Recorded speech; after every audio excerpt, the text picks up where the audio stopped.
Президент іс басқармасы медициналық орталығы ауруханасының пациент қабылдау мүмкіндігі есе артты. Аурухананы кеңейтудің арқасында еліміздің жетекші клиникасындағы диагностика мен емдеу ісінің әлемдік стандарттары қазақстандықтар үшін қолжетімді бола түсті. Біздің аурухананың жаңа емдеу диагностикалық кешені ашылып жатыр. Ол жерде 7 терапиялық бөлім жұмыс істейді. Біз жылына 8 мыңға дейін науқасты емдей аламыз. Бұдан былай бізге мемлекеттік қызметкерлер ғана емес, еліміздің барлық аймағынан азаматтар келіп емделе алады.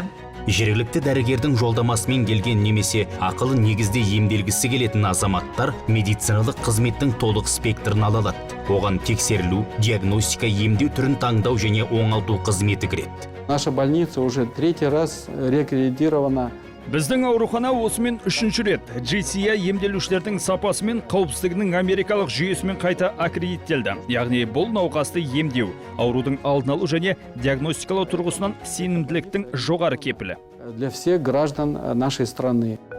Аурухананың қосымша блогында үлкен роботтандырылған оңалту кешені орнатылған. Клиникада механотерапияның, физиопроцедураның, сумен, балшықпен емдеудің кең спектрі ұсынылып отыр. Емделушілерге ыңғайлы болу үшін халықаралық стандарттар бойынша бірнеше чек-ап бағдарламасы әзірленген. Енді емделу үшін шетелге шықпай-ақ және жұмысыңызды істей жүріп, диагностиканың толық кешенін ала аласыз. Эту клинику невозможно переоценить. Асыра мақтағандық емес. Бұл емхана науқастарға диагностика жасауда және емдеуде толық ауқымда көпбейінді тәсілдерді қолдануға мүмкіндік береді.